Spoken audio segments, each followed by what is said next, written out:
When I was a kid, if you had asked me what my top 5 games of all time were, the list would have looked something like this. This is an interesting list because 4 of these games are still considered cornerstones of their respective genres that went on to influence countless other titles since their releases. The last one, though, seems a bit forgotten. Now that's partly due to being surpassed and improved upon pretty quickly by other games in the action sports genre. Consistent series like Tony Hawk's Pro Skater, NBA Street, and Wipeout all produced multiple entries in a relatively short period of time during this era. In doing so, they helped to create a wave of arcade-style sports and racing games that became a huge part of the industry. And the snowboarding games we saw over these couple of generations of consoles played no small part in that movement. Since then, we've seen a few developers here and there try their hand at the snowboarding formula, but really none have succeeded in becoming a cultural mainstay like these games were in the past. Is this just a nostalgic feeling that I and many others have towards this golden era of action sports games? Or is there a lost blueprint that got buried beneath the many changes this genre has seen over the years? One that we can uncover, polish up, and utilize to build a better snowboarding game? I think there is, and today we're going to find it by analyzing which parts of this genre have stuck the landing, and which have been fighting an uphill battle since their introduction.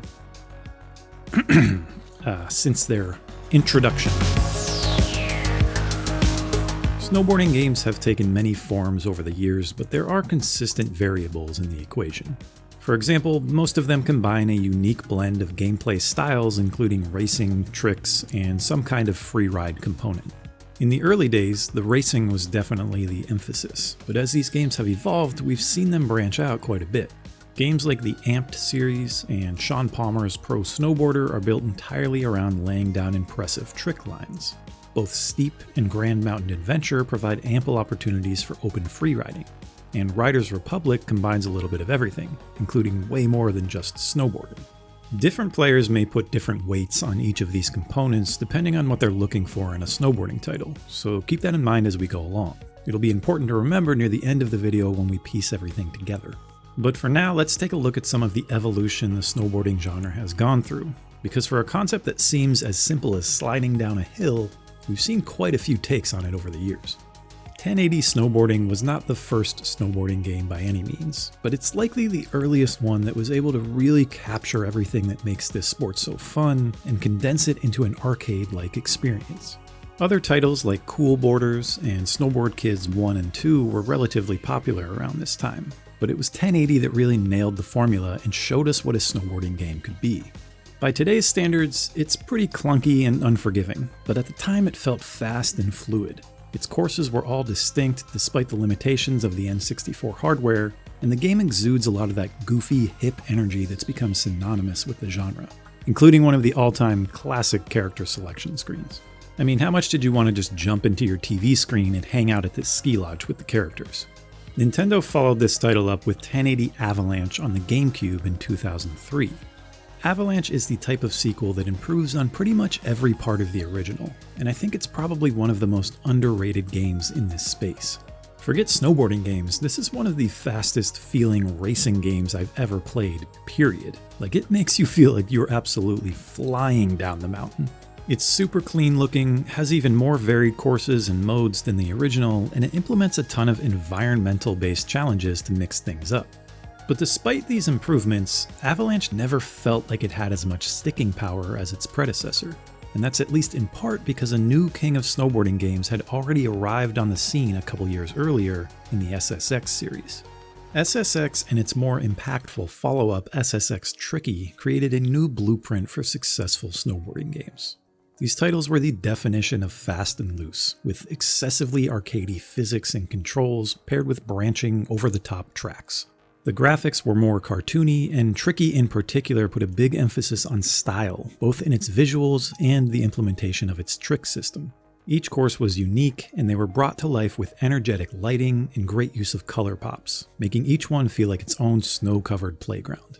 Although pretty rough around the edges and a collision system that could lead to some frustrating moments, the first 2 SSX titles were the peak of charming and simple fun video games we saw so often during the PS2, GameCube, and Xbox era of consoles. But as the gaming industry progressed and the expectations of its players grew, we reached a point at which game design demanded more complexity. During this evolution, it became no longer enough to make a simple racing game, as that genre trended towards free-roaming racers with story modes and character drama. Gone were the days of basic action games, as they were replaced by open-world action RPGs with skill trees and systems of progression. Traditional shooters could no longer exist, and instead made way for perpetual and constantly updated online FPS games with loads of money-making opportunities for their publishers.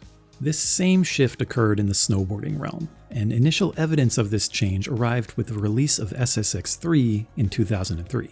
No longer were you selecting individual tracks that spanned the globe as in SSX Tricky. Now the entire game took place on a single mountain, with different lines on the mountain serving as the traditional courses. The race, trick, and freeride modes all existed within the same world, with the rider choosing the path they want to take on the fly depending on which run they want to start. This format illustrated a revolutionary step at the time, and while the triple-peaked mountain of SSX3 wasn't anywhere near a seamless open world like we see in today's snowboarding titles, the foundations were clearly set for bigger things. This one decision ended up being a monumental change, and along with the industry's overall trend towards non-linearity, it was a decision that impacted the design of nearly every major snowboarding game since. Let me point out that in no way do I believe that the shift to modern open-world design was a poor choice for action sports games. This was a natural evolution born out of both players' desire for more freedom and autonomy, and developers' desire for more creativity and experimentation. If SSX3 hadn't made this leap in design, another game would have, and it still would have become the standard. The problem is there's a few things that make this type of world design difficult to translate properly into snowboarding games. On paper, the idea seems incredible. A seemingly endless snow-covered mountain where the only limitation on where you can go is how far you're willing to veer off the usual path. The ability to fly downhill at breakneck speeds, snow kicking up behind you as you narrowly avoid natural obstacles, or to slowly carve out your own route, casually taking in the scenery and the zen-like moment as you weave in and out from one new path to the next. And there's certainly a space for games like that for those who are content with that experience. But with this model, what was gained in freedom was lost in other areas in a genre that had until then formulated a very unique identity. There's two interconnecting elements at play here that form many of the issues in modern snowboarding games: course design and world design. You can look at these as if they form the micro and macro levels of building a game, and since we're talking about snowboarding games here, I'm just using the term course, but you can swap that for level in most other types of games. There's several approaches that developers take to blend these two together into cohesive games, from strictly continuous open worlds filled with micro challenges to complex hub worlds that play host to more contained level-like areas. And one of the exciting things about many modern games is that none of these approaches are wrong, and they can all be implemented in ways that make for some really fun experiences, regardless of genre. But I think this interaction is particularly interesting in snowboarding games, because there are certain elements inherent to that subgenre that create some really unique challenges for developers. So let's take a look at that interaction a little further and see if we can extract some information from it to aid us in our research. In the past, things were simple. We selected a rider, chose a course, and we were off to the races. The most obvious benefit to a racing game that features individual tracks is that each one of them can be designed deliberately as its own entity.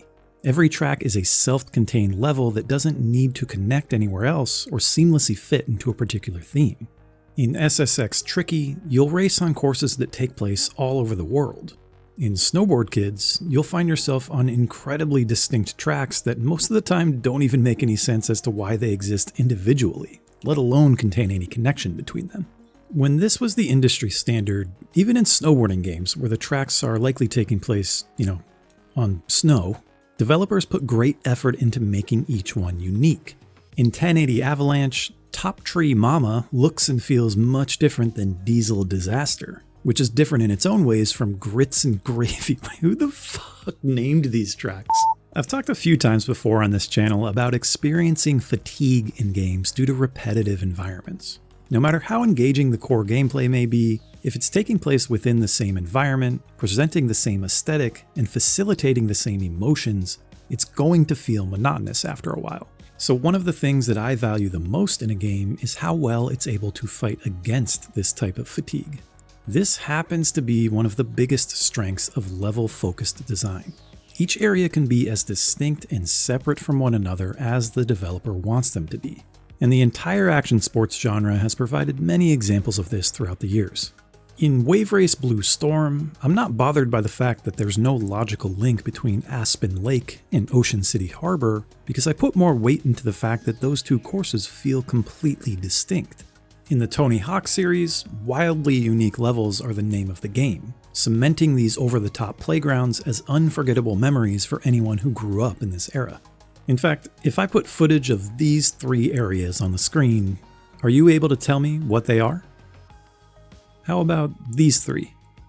It's a bit of an unfair comparison, but the point is that the ability to achieve distinctly memorable levels in games is made more challenging when we introduce more open, interconnected worlds, because there now has to be some kind of cohesive connection between areas. When SSX3 shifted to its courses taking place on a single mountain, it was still pretty liberal with the look and feel of each one, and they were still very much designed as self-contained tracks that happened to be welded together into one world. But even through this approach, there's a stark difference between the more grounded in reality courses found here and the extravagant wackiness we saw in SSX Tricky. As this shift continued to take place and snowboarding games morphed into massive mountain landscapes, the confines were lifted, and players were now free to go where they chose. This resulted in checkpoint races becoming the dominant format for tracks in snowboarding games and many racing games across the board. No longer were courses designed as intricate, uniquely detailed levels, but instead simply as lines that fit within the existing world. This puts a lot of limitations on track design and all but eliminates the ability to use things like branching pathways, shortcuts, and creative uses of verticality that we used to see in snowboarding games. Now, when we look at a game like Riders Republic, what may have been 8 to 10 individual tracks a few generations prior is now instead dozens and dozens of micro-challenges spread throughout the game world. I'm not at all suggesting that the many checkpoint-based races and events found in Riders Republic, Forza Horizon, and other open-world racing games are not well thought out, and many of them are still a lot of fun. But the emphasis without a doubt shifts here from crafting interesting levels to crafting a cohesive world. This puts developers in a tough spot, because when you give the player the freedom of no wrong choices, sometimes you create the problem of no interesting choices either. After a while, events in games like this can start to feel a little soulless. They're just different enough to be able to call it separate content, but barely distinguish themselves from one another in any significant way. Like, maybe it's just me, but something like this will always be infinitely more interesting than something like this. Here's the twist though. Riders Republic actually has several really creative, unique-looking areas that are a blast to play around on. This game is fully capable of doing interesting things, but the rest of its world is so vast, these areas feel few and far between, like they're charming rewards sprinkled onto a massive map. You can't help but wonder what these designers would be able to do with a more condensed experience. But trust me, I'm not just advocating for a strict return to standard track selection in action sports games. That house of design contains its own problems in today's gaming world, and we evolved out of it for a reason. Even a game like Mario Kart 8 Deluxe, which contains dozens of unique, wonderfully themed tracks, and has dozens more on the way with its recent booster pass, even that can feel like a really cut and dry experience at times, particularly if you're playing solo. Now, I don't think I necessarily want an open world Mario Kart, but that also brings up an important distinction that makes snowboarding games unique from other racing, trick-based, or even free roam games, and that's its reliance on consistent downhill movement and momentum. See, it's not just the shift away from contained course design that creates challenges for open world snowboarding games. It's also the question of how you get around those worlds. Snowboarding games are built around fast, exhilarating downhill action. There's a constant sense of momentum as the laps and tight turns you'd see in other racing titles are often replaced with tricky slopes and dangerous gaps in their snowboarding counterparts. But the obvious problem here is snowboards don't go up. In traditional open world games, your character has the freedom to travel, like physically travel, wherever they like, by foot, horse, glider, vehicle, or whatever other mechanism they choose to give you access to. Even in open-world racing games, if you find a spot on your map you want to travel to, you simply stay in your car and drive there. Snowboarding games are presented with a tough situation, since it's really difficult to logically get a snowboard to do anything but go downhill. And traditionally, when you finished a race, that was the end. So while SSX3's more non-linear approach to finding and entering its events is a nice touch, it still feels pretty limited in scope, as you're really only choosing branching pathways on a downhill map, and even then when you reach the bottom, you still need to magically transport back up to the top of the mountain. Fully open-world snowboarding games like Riders Republic and Steep help mitigate this by giving the player access to other modes of transportation, like a snowmobile or even a high-octane jet suit that lets you get around wherever you'd like. They also provide very generous, sometimes almost pushy fast travel systems. These additions feel all but necessary if you're taking this approach to design with such a large world, as even allowing the rider to get off their board and run around isn't really a viable option for travel. But even when you give the player access to a tool that addresses how you move throughout the world, there's still the issue of making that world interesting enough during those moments. When you create a game that's built to be played downhill 90% of the time, the effort and emphasis is on making that experience fun from that particular perspective.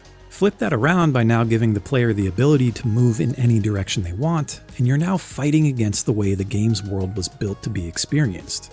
This can be mentally kind of jarring, and at its worst, just downright unenjoyable. This is really similar to the feeling I get trudging up a hill in a snowmobile in Riders Republic. Yeah, I can do it, but after the excitement of the first few rides wears off, there's not often anything that makes it a satisfying experience. This area of the world was meant to be moved through downwards, not upwards, sideways, or across, and during these moments it physically feels like I'm fighting against what the game is supposed to be. Open levels in Tony Hawk games work because they're built from the ground up as sandboxes that can be explored from any direction with any combination of lines. Immersive sims like Dishonored 2 contain complex open levels that are meant to be traversed and solved in whatever way the player chooses. Snowboarding games by nature don't really have this luxury, and the single perspective experience they do so well is oftentimes at direct odds with the open format the genre seems to want to evolve into. The indie title Shredders is maybe the snowboarding genre's best comparison to these games, as it provides extremely open levels that are built to be utilized however the player sees fit. This game is designed specifically for players who want to endlessly experiment to find the most exciting lines down the hill, trying over and over to nail each move through its deep control scheme. But even the freedom of Shredders shows the natural limitation of snowboarding games, because ultimately you still need to start at the top and end at the bottom. The quick rewind feature that allows you to retry tricks you fail is absolutely essential, but it still makes for a less fluid, more chopped up experience than one you'd find in other genres. So if the next great snowboarding title intends to provide its players with the freedom to choose to go where they want, its levels and world need to be deliberately designed in a way that makes that process exciting and intentional. Lastly, I'd like to touch on the character and charisma of the snowboarding genre. This is a piece that I feel like has so much potential, and it's just never been fully put together by any snowboarding game that I've played. The space this type of game has to create fun characters with engaging interactions between them is endless, as is the possibility for lively and enthusiastic narratives within their worlds. But we just haven't seen that yet. The 1080 series certainly has a cast of characters, I guess, but their depth doesn't go much further than a few sound bites during character selection. When I first played Steep, I distinctly remember wondering who the hell this guy talking in my ear the entire time was, as the game provides absolutely no setup or context whatsoever. Your rep just keeps going from strength to strength. The storyline in Shredders is an unfortunate victim of a small studio budget, which, to the developer's credit, they basically acknowledge in-game. Its premise of a group of wannabe social media influencers collecting gnarly footage to post for their followers is pretty unique. But the writing and voice acting rarely hit the mark, and it ends up feeling pretty disconnected. Lastly, the beloved characters in the SSX series are really hit or miss. Some of them manage to reach the so bad they're good status, but many others are consistently cringy, stereotypical, and unlikable. Which sometimes works out when you have to race against them, but did they forget we also have to race as them? Fortunately, it hasn't all been bad on this front, and there are at times glimpses of likable characters, charming worlds, and at least the framework for interesting narratives. Believe it or not, Snowboard Kids 2, way back on the N64, invested more into fleshing out its characters and story than most snowboarding games have since. It's totally nonsensical and goofy, and there's little cutscenes where the characters just bully each other around the whole time, but it's kind of fun, and it does set the game apart in its own weirdly charming way. In a perfect world, we'd see a Snowboard Kids reboot that applies the golf story formula, leveraging its nutty humor and willingness to be different to branch out into something more than just a basic snowboarding game. And despite the actual snowboarders in SSX being not for my tastes, I actually really enjoy the narration of DJ Atomica in SSX 3. He's well acted, and his frequent updates really add to the sense that you're competing in this large-scale competition that the game builds its narrative on. Event organizers are particularly pleased as SSX is underway on all three peaks, baby. I actually kind of assumed that this guy was a real radio DJ that EA hired, because that seems like the kind of thing they do. But it turns out he's just Mark Hildreth, Canadian actor. Ted Mosby, architect. Additionally, the effort put into making the SSX characters feel alive is impressive. The amount of unique voice lines each rider shouts out during races should certainly be acknowledged as a step in the right direction. And I've got to give the developers credit for at least attempting to implement the rivalry system found in SSX Tricky, even if it is completely for show and barely impacts your actual experience in the game. Riders Republic fixes a lot of Steep's mistakes in this area with an introduction that's actually pretty funny and sets up the premise of why you and all of these other action sports enthusiasts are riding around this massive world. In fact, I actually wish they had expanded on some of these characters and let you get to know them in a more meaningful way throughout your time with the game.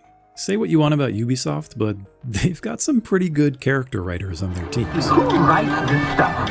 What do you have a PhD in writing bullshit? And of course, Amped 3 had some They did some stuff. It just feels like there's a lot of untapped potential here. I recently made a video on the rhythm-based action-adventure Hi-Fi Rush, which in part touched on how its writing and cast of characters completely transformed the game from a unique and enjoyable experience into something really memorable. We've seen this happen similarly with Guardians of the Galaxy, a game that makes you want to keep playing in large part due to the humorous banter that perfectly personifies this group of heroes. Both of these games are funny, charismatic, and goofy, but they also contain a lot of heart. And I think that type of setup is the perfect match for a genre that for years has been struggling to find the right balance between a realistic mountain life identity and an extreme sports attitude. So we've looked at what snowboarding games have done in the past, what particular games have gotten right, how the design and overall approach to this genre has changed over the years, and how this shift has created some challenges for current and future games. But how do we put all of this together and achieve our goal of building a better snowboarding game? Well, at the very least, there's a few takeaway points that I think would have to be included in any new snowboarding title looking to achieve mainstream success. First, the correct combination of modern world design and classic level design. It's really hard to release a racing-focused game today without some kind of larger scale or open world, and I just don't see most modern gamers being happy long-term with a simple select your course style of game. It's hard to imagine the next big snowboarding game won't include this type of open format, at least as an option. At the same time, purposefully designed individual courses have provided some of the most exciting and memorable parts of past snowboarding titles, and it feels like a bit of a step backwards in ways to eliminate these completely. A hybrid approach that somehow combines the two formats seems like the best way to go here.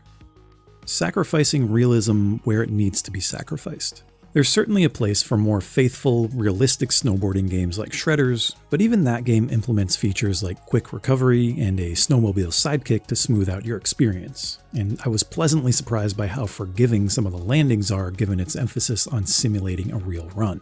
Snowboarding games thrive on fast-paced downhill action, and I think it would be a mistake to steer away from that for the sake of staying true to the sport. That's why I'd like to see the limit-pushing track designs of SSX and the extreme environmental hazards of 1080 Avalanche make a return, paired with a refined but lenient physics system and smooth controls. A variety of settings, backdrops, and visual features. No matter what type of art style you choose, you've got to be able to change up the player's environment. Snowboarding games are already more limited than other racing and trick-based titles due to the nature of the sport, so a dynamic world that feels consistently fresh is a hugely important piece here. An endless mountain of fresh white powder sounds exhilarating at first, but can quickly become stale with no other visual variety to break things up. And even if the next great snowboarding game takes place within one cohesive world, there's plenty of other games that successfully overcome this barrier that it can draw inspiration from, like the course-altering weather effects in Wave Race Blue Storm, and the sheer variety of locations found in the Forza Horizon series. A vibrant sense of community, even if it's manufactured. SSX Tricky suffers from some excessive rubber banding, but one benefit that came from that was that you would almost always find yourself riding amongst other characters, making the races feel much more alive. Similarly, one of the most interesting decisions Ubisoft made with Riders Republic was to densely populate your world with the ghost riders of other players, providing the game with a real sense of community while creating a consistently active environment. At times this does feel a bit like the alone amongst others phenomenon as soon as you're reminded that these aren't real riders, but I'd still prefer this method to a completely empty landscape. Freeriding and solo exploration are a unique part of snowboarding games, but if a newcomer in the genre wants to have real staying power, it'll need to feel like it exists among other people. A fun-loving tone that doesn't take itself too seriously. Snowboarding culture can be a lot of things, but at its best, it's lighthearted and open to anyone with a sense of adventure. This tone can sometimes be a challenge to integrate into a game, and in the snowboarding space alone, we've seen plenty miss the mark. But there have been some that have stuck the landing. Talented writers, voice actors, and character designers will be a huge part of the next great snowboarding game, because this piece is not luck. There is a formula and a method to writing that fits this type of game, and there's tremendous potential in this genre to create memorable casts of characters and adventurous storytelling. Now, even with these key components building the foundation, there's plenty of room for experimentation and a variety of routes a developer could choose to take from there, and that's where I'm enlisting your help, because I want to hear where you would take this foundation. If I were to quickly mash up a bunch of features from past snowboarding games and Frankenstein them together into my ideal experience, it might look something like this. The world design would combine the open hub style and branching pathways used in SSX3 with the modern components found in Riders Republic. Not necessarily in overall scale, but in openness and its ability to seamlessly connect significantly different types of terrain into one map. Within this world, we'd find interconnected but self-contained courses designed by the 1080 Avalanche team, make them quite a bit longer, and give them a bit of the over-the-top flair found in SSX Tricky. I do think Steep has some of the smoothest rider controls in any snowboarding game, so we're going to throw those in there and mix them with a more complex trick system like the one found in Shredders.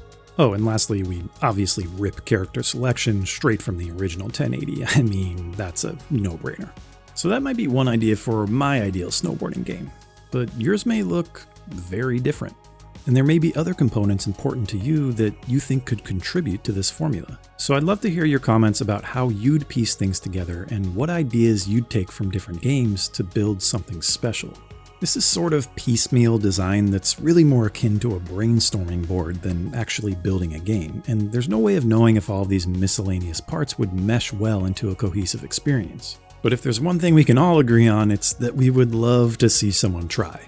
At one point in time, there was a golden era of extreme sports games, spearheaded by titles like the Tony Hawk series and the EA Big line. And from 1080 to SSX to Amped, snowboarding games played a prominent role in that wild ride. From a pop culture perspective, things were a lot different back then, so it's unlikely we'll see a resurgence of that magnitude anytime soon. But man, it sure would be cool to see what some developers could do with a snowboarding game. The pieces are all there, and the bumps in the trail can be smoothed out. The question is, will anyone step up to the gate and commit to applying the free-spirited formula that makes snowboarding games so special? For the sake of the fast-paced, gravity-defying, charmingly goofy extreme sports lover in so many of us, let's hope that that answer is yes.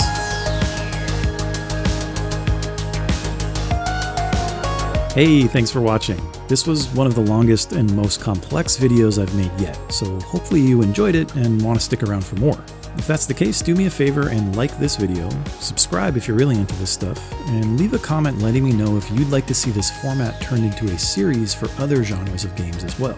Building a better 3D platformer, first-person shooter, whatever it is, let's hear it. See you next time.